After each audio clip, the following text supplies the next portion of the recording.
on certain days throughout the season. For more information on these guys or where to find a shelter near you, you can head to animalleague.org. Merry Christmas! By the way, if you're debating whether or not to buy your pet an ugly sweater like the ones you just saw in the piece there, the expert advice is go for it. A study from the Journal of Positive Psychology says people get more joy out of spending money on their pets than they do on spending money on themselves or on their spouses. Andrew, Morgan? Do you know why there were no ducks there ice skating? Why? Because the ice might quack. And that's what's making news in America this morning. Have a great day.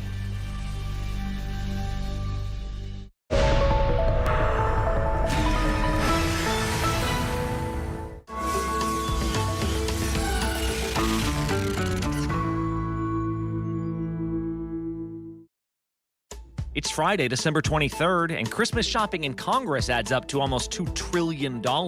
We start here. Lawmakers scurry to pass a spending bill before the holiday break. It's packed full. It was kind of a dizzying pace of, wow, this is new, wow, this is new. Some of the biggest provisions don't even have dollar signs next to them. We'll tell you what's in the bill. He was hauled to the U.S. in cuffs. Now he's out on bail. It's a $250 million personal recognizance bond, and it's an astronomical number. What's next for disgraced crypto mogul Sam Bankman-Fried? And we've covered all the trends of the year except this one. Not only the year of individual exonerations, but mass exonerations. Why more prisoners have been exonerated than ever before. From ABC News, this is Start Here.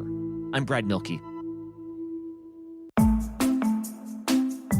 Good morning. Happy last day before Christmas Eve. I know some people are working today, some people aren't, some are traveling to be with family.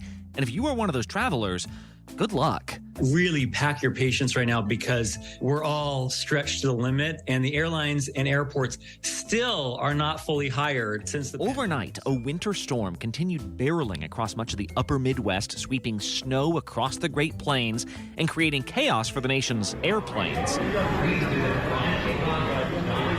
Thousands of flights have already been canceled. Millions of plans are literally up in the air. And one group of people that was very much in a holding pattern was members of Congress. We know it's not perfect, but it's got a lot of stuff in it, a lot of good stuff. Which leads to this absolutely gargantuan, unwieldy bill, which was approved by the Senate yesterday, but still has to be approved by the House today, with little time left on the clock. ABC's Trish Turner somehow knows most of the stuff that is in this thing. She's in her little perch above the Senate floor right now. Trish, lawmakers are always whining about their Christmas plans, but dude, like, they're the ones who put themselves in this position, right?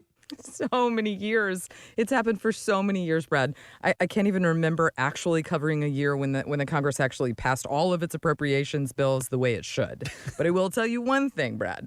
Next year in the new Congress, the appropriations process for the first time will all be run by women.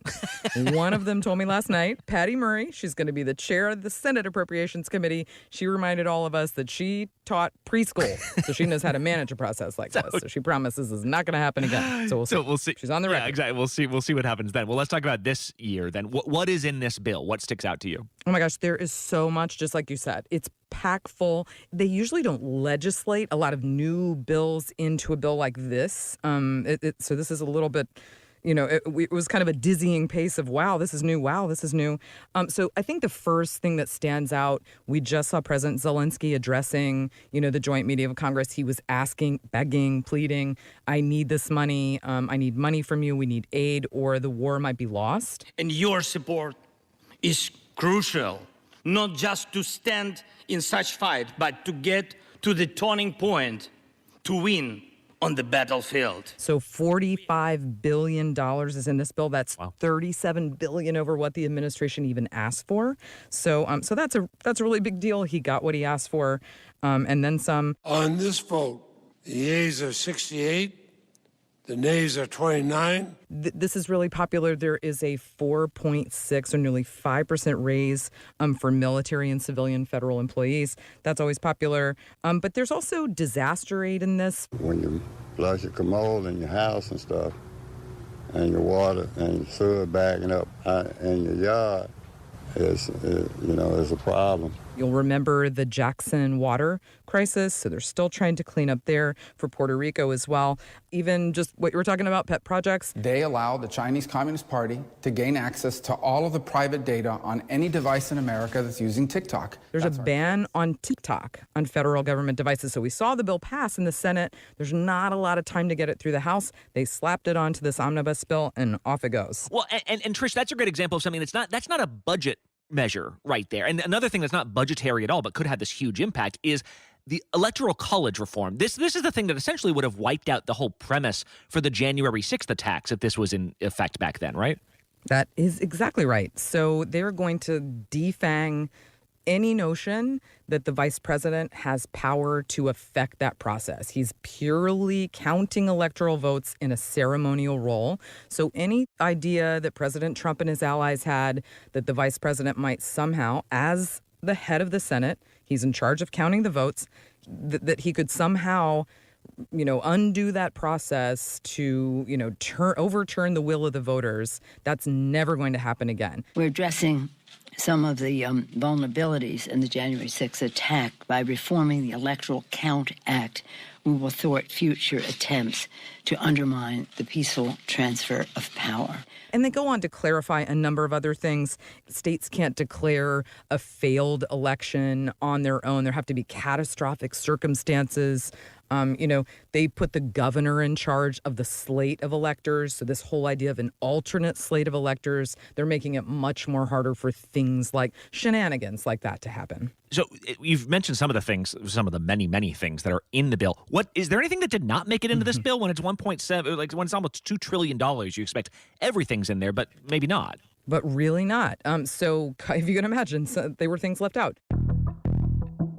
As we all know, each community has been impacted differently by the pandemic and has different needs. COVID aid. No more COVID aid. Oh, wow. Republicans have consistently said there's too much money awash in the system. Find it in that. So they are insisting that any future COVID aid just be paid for. And remember, Brad, the House is going to be run by Republicans next year. This is not going to change. This picture will not change.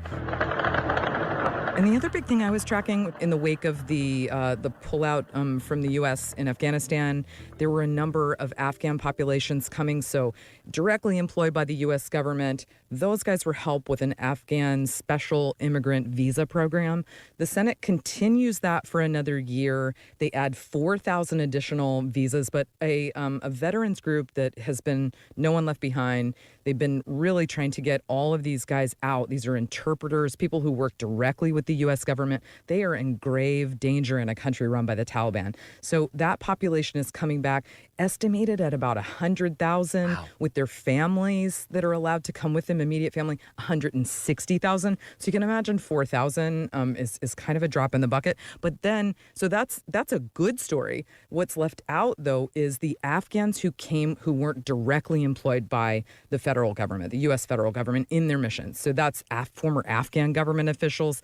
One person told me about a female judge who's at risk. The people who are actually making the progress in this country that we encourage setting up, but since they didn't work for us, they just have to stay there and face these consequences. That's right. And, Senator Lindsey Graham, who's a big proponent of saving, helping this population. Those who helped us are being hunted down. Providing a path to legalization. That was in the interest, or that's what the supporters were trying to do. And we left behind people who had a choice between standing up to the Taliban and ISIS and Al-Qaeda and siding with us. They chose us, and now we're gone. We cannot forget them. Republicans who were against this really threw up red flags around the vetting process. So they're really concerned about that population that's already here.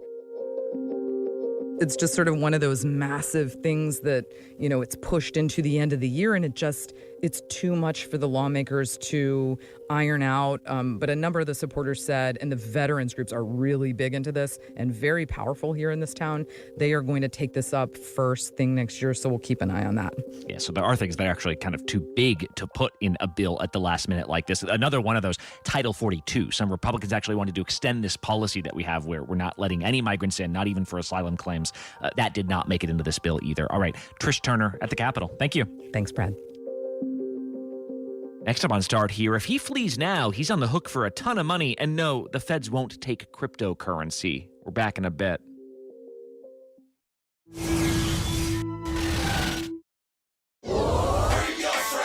Bring them on. If only there was a place in the morning to start my day. With a smile, somewhere to help me get in the know. A place as spectacular as, well, me. I think we might know a place, right, guys? Bring your friends. Oh, wait, there is. Good morning, America. GMA, 7A, every day. Boom, boom, boom. Good morning, Michael. Good morning, Robin. Good morning, America. How are you? Boom! Now that's how you start your day, people.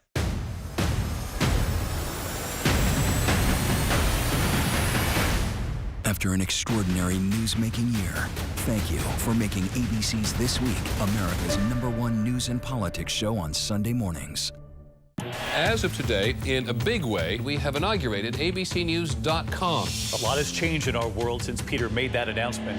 But what hasn't changed is the commitment to groundbreaking reporting and innovation at abcnews.com. And here's to everything ahead. The financial world will remember 2022 for a couple big reasons. One was the return of inflation that we haven't seen in decades. The other big storyline was a cryptocurrency implosion that threatened to derail the entire system. New developments following the stunning collapse of FTX. Sam Bankman-Fried has portrayed himself as just kind of passive on regulations and risk management. If I had been spending an hour a day thinking about risk management on FTX, I don't think that would have happened. U.S. officials say it's way more simple than that, though, that he straight up stole billions of dollars from FTX customers to fund his other projects. He was arrested in the Bahamas recently, but then agreed to be extradited to the U.S. And yesterday, after arriving back in the States, Sam, what do you say to your investors who've lost so much? he faced a judge. ABC senior investigative reporter Aaron Katursky was there at the courthouse where this happened. Aaron, I was going to ask you all about SBF facing the music, then suddenly you reported he's out on bail? He is out, Brad. It's a $250 million personal recognizance bond, and it's an astronomical number, but he only has to pay it if he skips out on court. But it does come with a number of restrictions. He can only live at his parents' house in Palo Alto, California. He can't really go anywhere except the gym. He can only travel in Northern California and here in New York to go back and forth to court.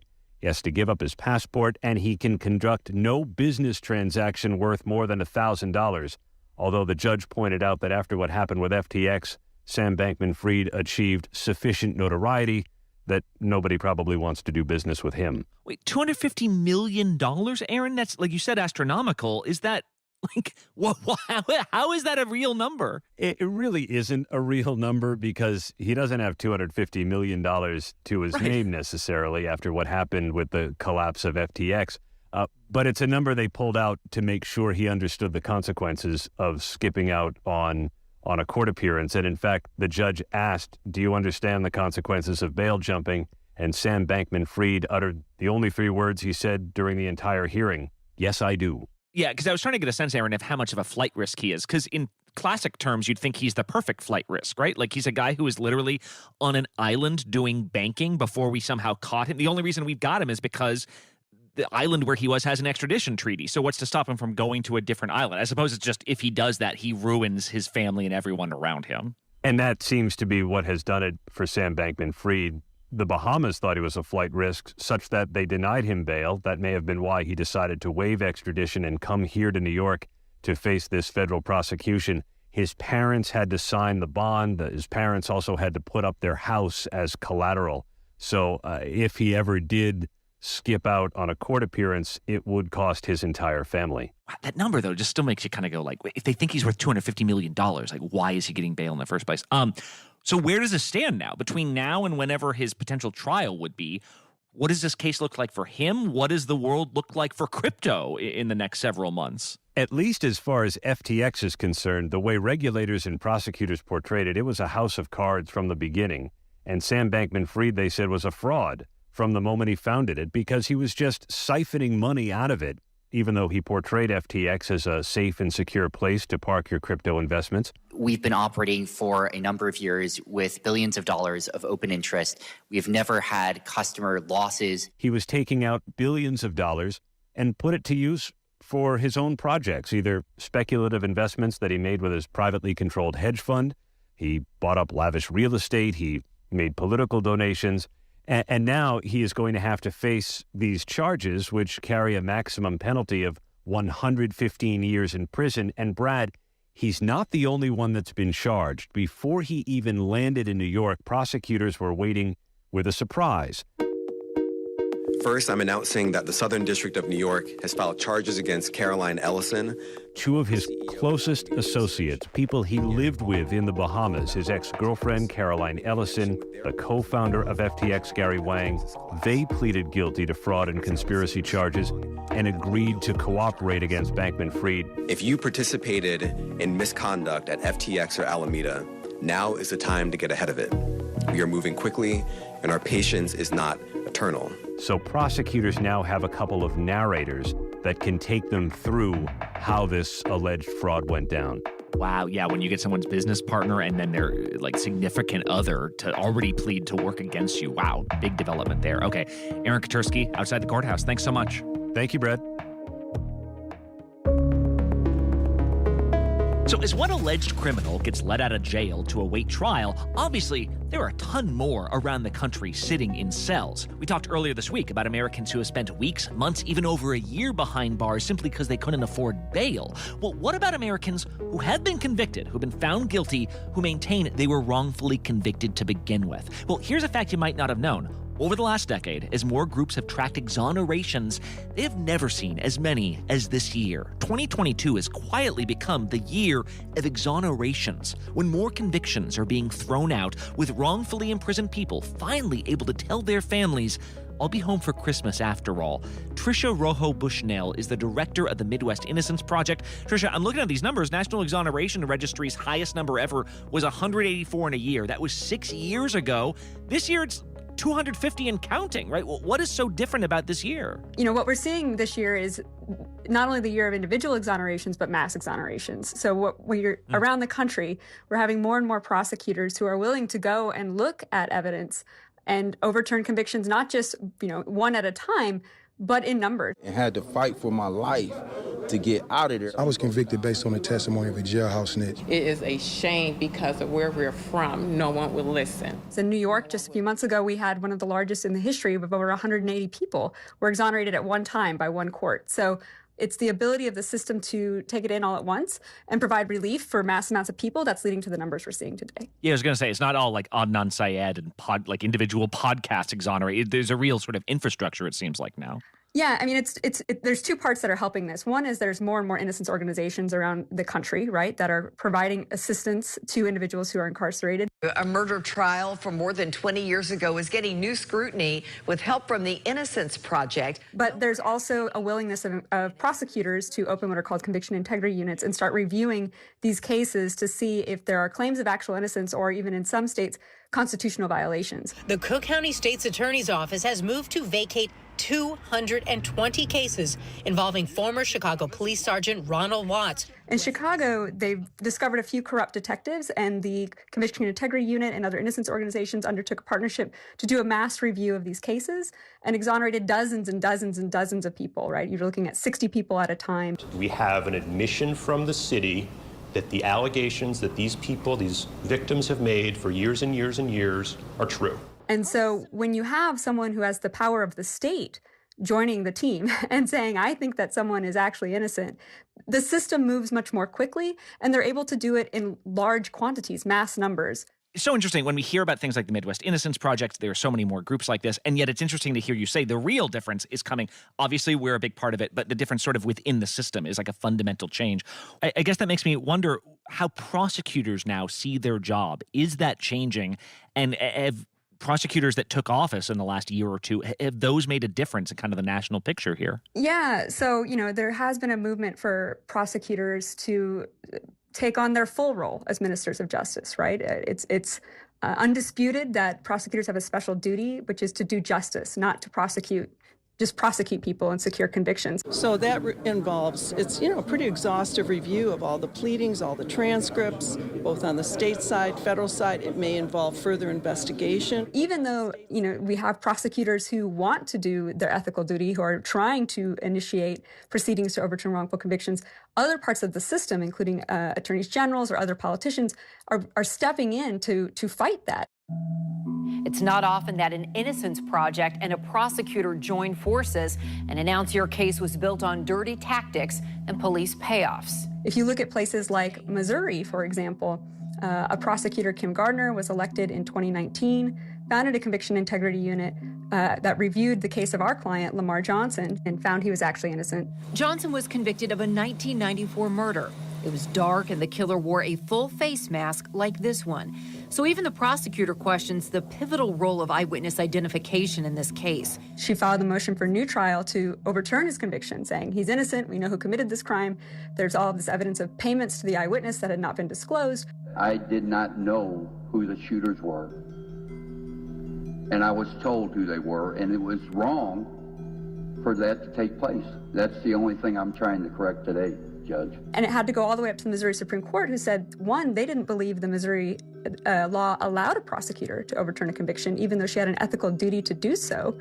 And then when the legislator passed a law permitting a prosecutor to do that, what we found is the Attorney General's office in our state has now stepped in to fight all of those attempts to exonerate someone. And so what that has meant is that even though the prosecutor agrees that he's innocent, he's still in prison. I've been in torture and in pain for 17 years. They got me twice, They locked me up twice. I'm not standing up here a bitter man, but I just want to enjoy my life while I have it, and I just want to move forward. Innocent people are convicted of crimes they didn't commit. For a long time, that wasn't something that even, the regular person on the street would acknowledge. What we know now, not only from the DNA exonerations, but the increased rate of exonerations that you're seeing around the country, is that it's true, and people accept that. We can't know exactly how many people who are incarcerated or wrongfully convicted, but the closest studies we have estimate that's about 4%. If you think about the rate of incarceration in the United States, that's tens of millions of people on any given day sitting in the U.S. In prison for crimes they didn't commit. All right, that is Tricia Rojo Bushnell of the Midwest Innocence Project. Thank you so much for the time. Really appreciate it. Great. Thank you so much. Okay, one more quick break. When we come back, what's the best gift you can scrounge together today without resorting to making a donation in someone's name? One Last Thing is next. In Poland. At refugee centers. In Putin's Russia. On the ground in Ukraine. Close to the front line. Here at the White House. Destructive Cat 4 storm. You're along I-5. Boston is in the bullseye. Let's go. ABC News Live, America's #1 streaming news. Anytime, anywhere. Streaming 24/7, straight to you for free. Thank you for making ABC News Live America's #1 streaming news.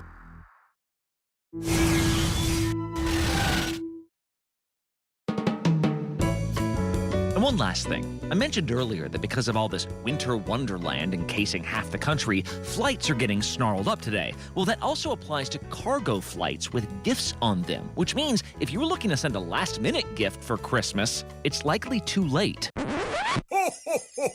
Which made me want to call up Paco de Leon. Paco, I'm freaking out, dude. Like, what do I do if it's too late to, Amazon something over? What else is there? What are the other options? I would say, take a deep breath and be kind to yourself. It just snuck up on you. It snuck up on me too. It happens, right? See, Paco spends all year thinking about how to keep budgets balanced. I'm an author and personal finance expert. And says if you're scrambling for a last-minute gift, maybe look to something more experiential. After all, we often don't remember things. We remember moments. What is an experience that you can promise to take them on? Like maybe somebody really wants to learn how to do salsa dancing or tango. Fire up a kiln with a pot that they've, smushed with their own hands. There are a few main types of experiences you could try to gift someone. One is something you pay for, right? Tickets to a sporting event. gift certificate for a massage. Others are gifts of care. If you've been getting good at cooking, share that by volunteering to deliver someone a home-cooked meal. You could share your talent, teach your friends to do something cool. Then there's the gift of your company. Never underestimate how much your family members want to spend time with you. My dad really wanted to make his own pizza. He'd never done that, and I was delighted and so thrilled that my cute, adorable father wanted to make his own bread and make his own pizza. And so I sent him some bread dough. And if it were the 23rd and I needed to get him a gift, I might run to the grocery store. I might find the bread flour. I might put it under the tree, and I might say, hey, Dad, for Christmas this year, we're going to bake some bread together. Oh, wait, I said, what if someone just looks at this and says, you got me a bag of flour? Really? Yeah, you do run the risk. But you know what? Be brave. Walk boldly into it and see what happens. In Paco's experience, people are more excited by alternative presents than you'd think, especially those who value sustainability. Take a lesson from our Zoomers and do our best to not create more waste, not buy somebody something that is going to make you feel good for 5 seconds because, okay, cool, you wrapped up a gift and you gave it to them, but you know that they're just going to pawn it off at a white elephant or they're going to throw it away. So if you're still checking loved ones off your list, you still have time to go inexpensive, to go sustainable, to go rogue. May the gods of gifting smile upon you, and may you have a wonderful, wonderful holiday season. Phew, my blood pressure went way down talking to Paco. Hey, programming note I am really excited to tell you about. Next week, the week between Christmas and New Year's, we're going to have a full week of special episodes hosted by the various members of the Start Here team. They've been prepping these for weeks. They are endlessly fascinating. This is not like a, hey, year in review, here's the best of Brad. No. You definitely do not want to miss these new, really interesting pods. Start Here is produced by Kelly Therese, Jen Newman, Brenda Salinas Baker, Madeline Wood, Vika Aronson, Iru Ekpanobi, Cameron Chertavian, and Tara Gimbel. Ariel Chester is our social media producer. Josh Cohan is director of podcast programming. I'm our managing editor. Liz Alessi is the head of ABC Audio. Thanks to Lakia Brown, John Newman, and our intern, Ania McLean. Special thanks this week to Chris Berry, Jonah Haskell, Sarah Kolonovsky, and heck, it's the holidays. Let me give a couple special shout-outs to the team that helps us so much throughout the year, every week. Aaron Ferrer, our producer who preps our guests when they're in studio. Kevin Ryder, our expert engineer who makes everyone sound good. You can wake him up day or night. He will help you. David Peterkin and Betsy Shore from our standards and legal teams that make sure we are always using the highest journalistic rigor. And my wife, Jolenta Greenberg, who's not only my rock, but also a fellow podcaster who built a home recording studio only to have me take it over for hours at a time. I'm Brad Milkey. Happy holidays. I'll see you next week.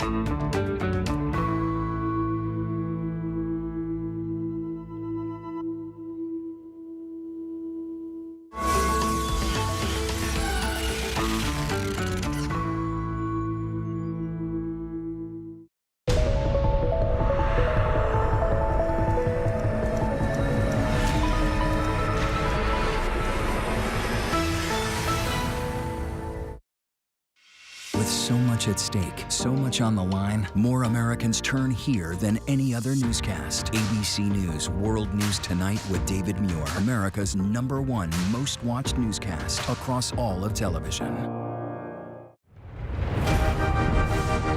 This is where